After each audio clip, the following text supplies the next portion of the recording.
Hello and welcome to the International Arthrofibrosis Association's YouTube channel. I'm Kayley Usher and I'm the founder of the IAA, and today I have the great pleasure of talking to Dr. Ralf Rosenberger. He's an orthopaedic surgeon in Austria who has a focus on arthrofibrosis and revision knee surgeries. Today we're going to explore arthrofibrosis, which is also known as stiff knee, and MUAs, more simply known as manipulations. We hope this discussion will help people to make informed decisions about this procedure. The symptoms of arthrofibrosis include a decreased range of motion where the knee doesn't bend or straighten properly, and also pain and stiffness, a feeling of a stiff knee. Dr. Rosenberger is going to walk us through a manipulation under anaesthesia, or MUA, and how this is performed, and the dangers of this procedure without surgically cutting adhesions first. This is called a lysis of adhesions, or LOA. So manipulations are often the first intervention that is prescribed by surgeons when people come to them with a stiff knee or arthrofibrosis. Unfortunately, the IAA regularly hears from patients whose knees have suffered from serious damage from a manipulation, and many of these people didn't fully understand the procedure before they had it. So we thought this would be a worthwhile interview. So Dr. Rosenberger, when arthrofibrosis patients consult their surgeon, they're often in pain and feeling confused and frightened, and they may be overwhelmed by all the information they're getting. And so they often don't remember what all the medical terms mean. So we'll try and keep this in layman's terms today. And one of the things they may not understand is the acronym MUA, or Manipulation Under Anaesthesia. Could you please walk us through the process involved in performing a manipulation under anaesthesia? So, hello everybody from my side, and thank you, Kayley, for the invitation to this interview. So, what do we have to know about manipulation? So, first, and this is very important, a manipulation is performed under anesthesia, so that the patient does not feel any pain during the procedure. So you have not to fear it. So you will have no pain. Second, for the procedure, the orthopaedic surgeon takes the leg and bends it forcefully with the intention of improving flexion by tearing scar tissues. And typically, the orthopedic surgeon hears the sound of tissues tearing in the joint as it is forcefully bent, and as a surgeon, you can usually also feel it. It goes like cluck, cluck, cluck. That sounds quite interesting. Yes, and a little bit worrying. So I understand that not all surgeons perform manipulations, especially without the LOA, lysis of adhesions. What is your practice with manipulations? Do you perform them? No. So we find that manipulations are risky, and maybe too risky, as the tearing of tissues is indiscriminate. Kayley, if you put on a force on a scar tissue, you put also force on all other structures. So when you tear the scar tissue, you can also break or harm what is stuck to the scar tissues, like tendons, nerves, blood vessels, and you can also even break the bone. And I have to mention that the risk is particularly high if the patient has undergone a total knee replacement before, as a forceful manipulation can lead to a bony capsule or collateral ligament avulsion, as we say, so meaning a breaking of the bony attachment point of a ligament.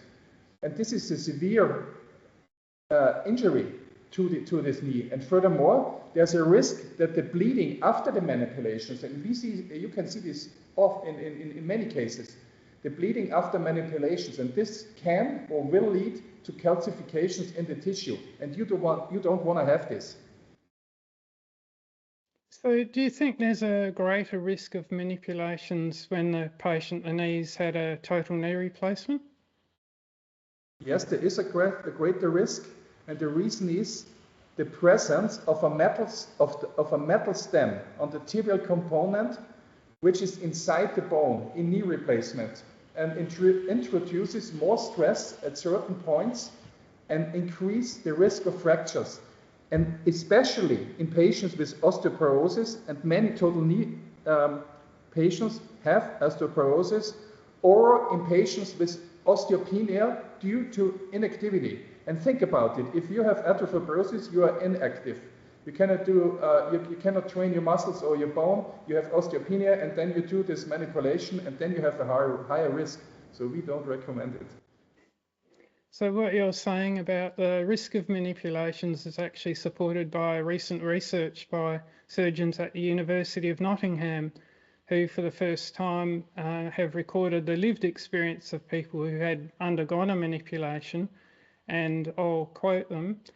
Patients generally expected the MUA to resolve their issues, but for many, the experience did not match expectations. And another quote, despite being motivated to adhere to a home exercise program, outcomes were often poor. So yeah, it's perhaps not surprising, given how common manipulations are. But unfortunately, there is a lack of high quality research into the outcomes of manipulations that use a proper randomized controlled studies with blinded assessors. That's what we really need to actually determine the outcomes. So what are your thoughts about manipulations after a surgical lysis of adhesions or cutting of the adhesions?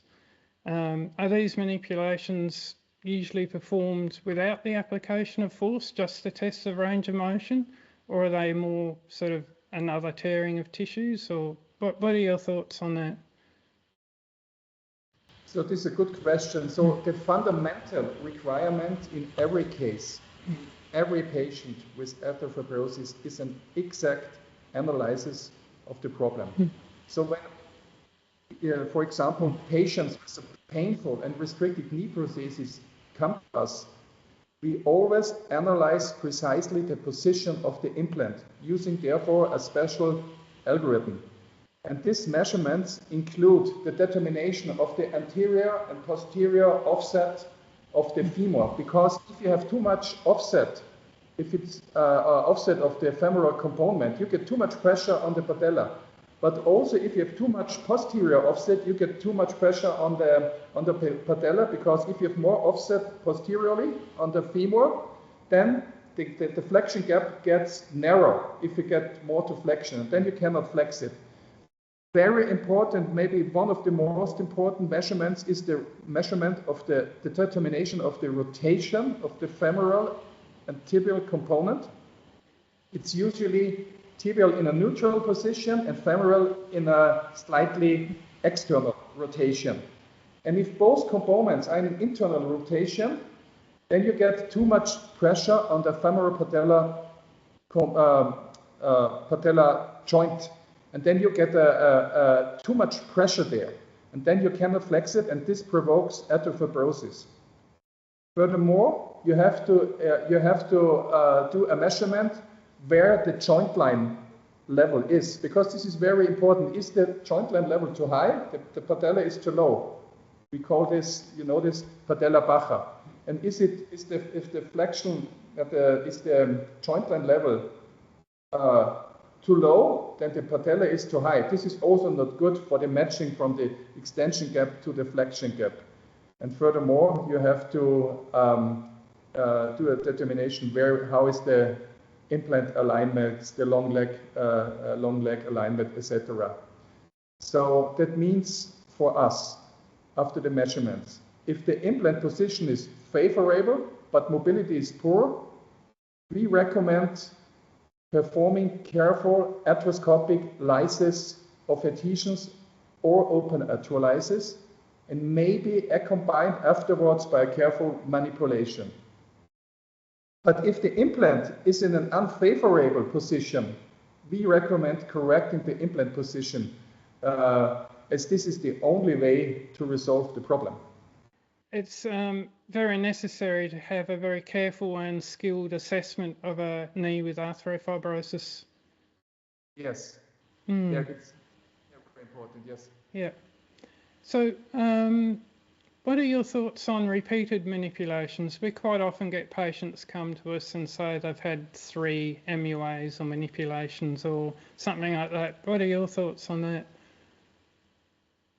Good question.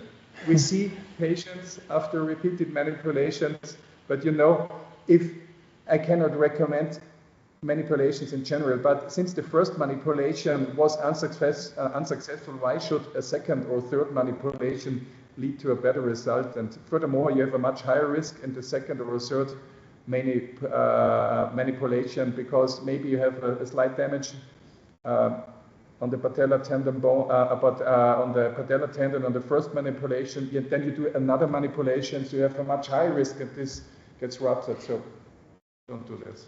That makes sense. Yeah. So, what have you personally seen as a complication from a manipulation? Yes, as I mentioned before, a lesion to patellar tendon or quadriceps tendon is common. Also, avulsions of ligaments or avulsion of the capsule, which you don't like it, bleedings, hemorrhage, and in many patients we see more pain than before manipulation and less mobility than before manipulation. Pretty serious. I've heard that some surgeons believe that because they're very experienced, they can avoid these risks. Do you think that that's true? And do you think that sometimes the manipulation is justified? I think, of course, there are cases where manipulations can work and work. And yes, there are maybe easy cases. However, a residual risk always remains, and for the reasons mentioned above, we never recommend performing any manipulation without prior arthroscopic lysis. I think, or in our opinion, this is the gentlest option, so this is the way to go. If you decide for manipulation, do always an arthroscopic lysis first. Thank you for that. Can I ask you something, Kayley? For sure. So my question is, so even when the knee hasn't suffered the damage to important structures during a manipulation, we are often wondering, we often see that the knees react afterwards with even more inflammation and more stiffness. And in the following months, the knee frequently loses the range of motion that we gained. Do you have any explanation for that? Yeah, it's true. As you very well described, during a manipulation, the knee is forcefully bent until the tissues tear. So this tearing is an insult to the knee, or a wound if you like. And that, of course, damages cells and creates a lot of bleeding, as you told us. And unfortunately, bleeding is a very powerful trigger for inflammation and healing.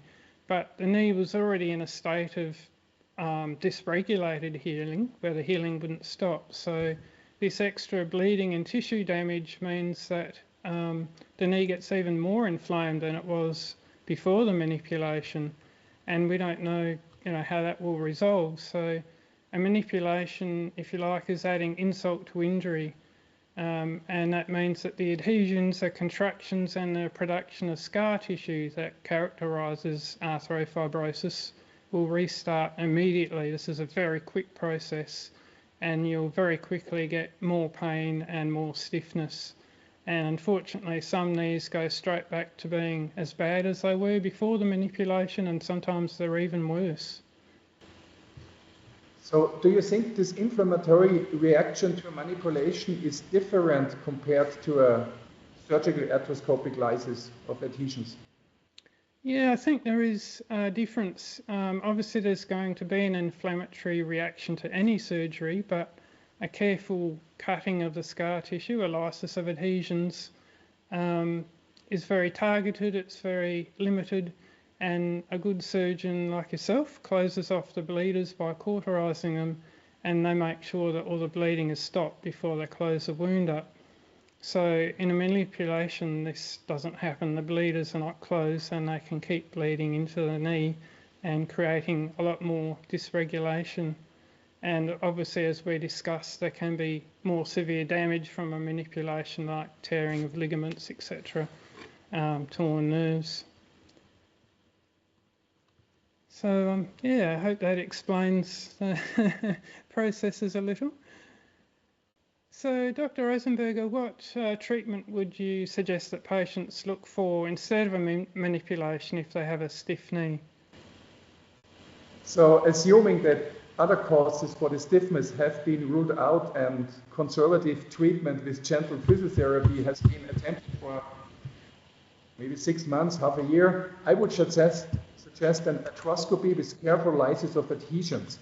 And the aim, and this is very important, to keep the surgery as minimal as possible. And if possible, not apply a tourniquet unless there's an emergency, e.g. a bleeding. And it's also important to control bleeding by using a radio frequency cauterizing tool instead of a mechanical shaver. Very important point. And of course, afterwards, daily gentle, maybe high frequent, passive movement, usually using by a CPM machine, is needed for some time after surgery to reduce the risk of adhesions and contractions. Thank you very much for sharing your expertise and skills today, Dr. Rosenberger. It's very complex and difficult pathology to treat, knee arthrofibrosis. And I really hope that this interview helps people to understand arthrofibrosis and the treatment options that are available to them. And for anyone who's looking for more information about arthrofibrosis, please visit the International Arthrofibrosis Association website and look for a link in the description below. Thank you again. Thank you for an invitation, Kayley, and hello from Austria.